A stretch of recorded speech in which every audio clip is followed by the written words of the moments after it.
Good morning, my friends. I'm a little bit later this morning on my Mentoring Monday because I decided to sleep in. I have a little bit of a respiratory problem, and so I'm hoping you can hear me anyway. But I had such a wonderful weekend with all of my children. Everyone was home, plus other friends, and we had a house full of people the whole weekend, even with 4 of us having this respiratory infection.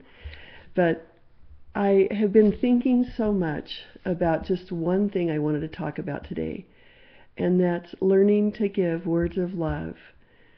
I think if you looked at the life of Jesus, the life of God throughout all of the Bible, the most important thing to God is a God of love. God said there were 2 important commandments. You shall love the Lord your God with all your heart, soul, mind, and strength. And you shall love your neighbor as yourself. And in John, in the wonderful discourse that he made from his meal, I wrote about it the other day, he prepared a beautiful place like he did in the garden.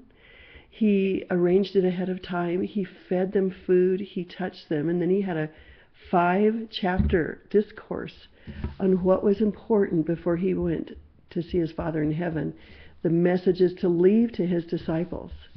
And multiple times he talked about love in that chapter. And he said, greater love has no one than this, than a man lay down his life. And he said, if they will know you're my disciples by your love for one another. And so if that's true, if that's the value of God, then the way that your children will know that you're a disciple of the God who created beauty and light and goodness is by your love for them. I was reading this morning in my quiet time after I got up late, and I was struck with the verse when Jesus was baptized. And what did the Father do to his Son in front of everyone? He gave him words of love. This is my beloved Son, in whom I am well pleased. And you know what Jesus said in John, when he was talking to God in front of his disciples, praying before he went back up to heaven, he said, oh God, I desire that my disciples, these men, might know the same love with which you have loved me from the foundation of the world. They gave words of love to each other in front of the world.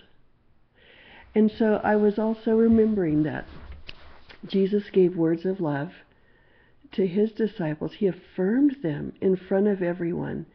Peter, you basically are saying, Peter, you are my man. Peter, you are the rock. And even after Peter failed in the end of John, Jesus reinstated him. Peter, you're the one that I want to feed my sheep, shepherd my flock, feed my sheep. I'm still trusting you.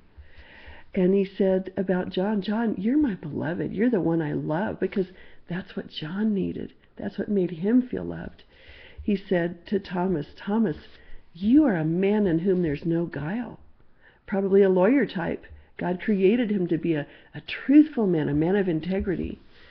And so I just want to leave you with this one thought today, that you have this lifetime of giving words of love specifically to your children so that they will feel cherished.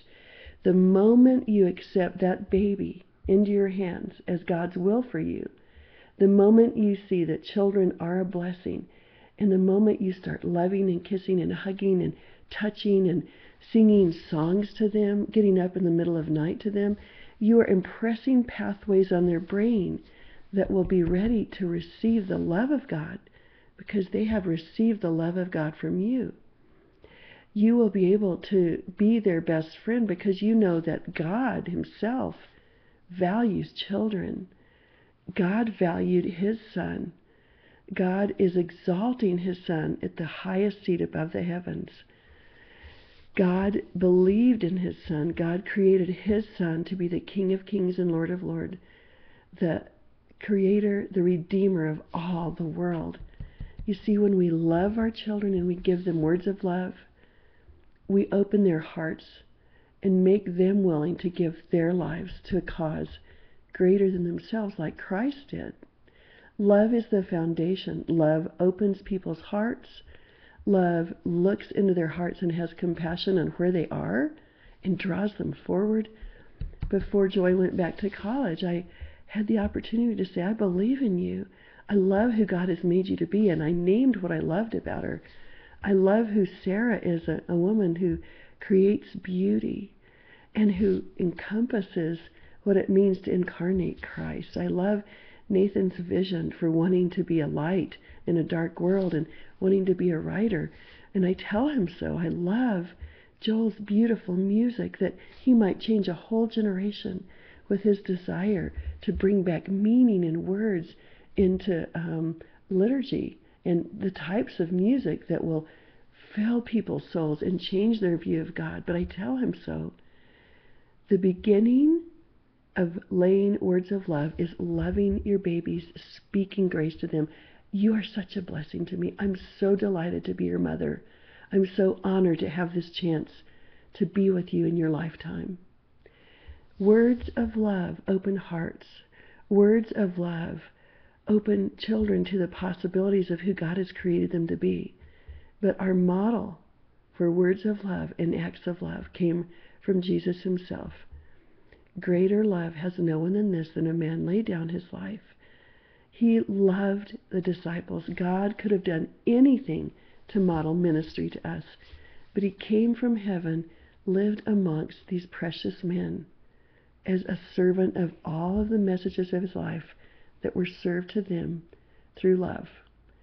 So whether it's your baby, your toddler who's learning to grow and press, whether it's your husband in front of your children showing them love, whether it's patience with the preschool and the elementary school and the teenagers who are hormonal and they're also pressing against you because they have to grow up, love and loving them truly from your heart, being that best friend, that guide, that mom, and the one who holds them to high standards like Jesus did. All of his disciples gave their lives to a great cause, which required great character because they had been loved.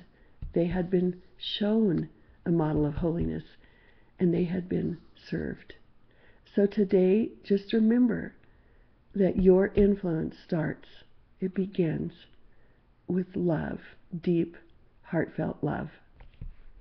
I hope you have a great week. Bye-bye. God bless you.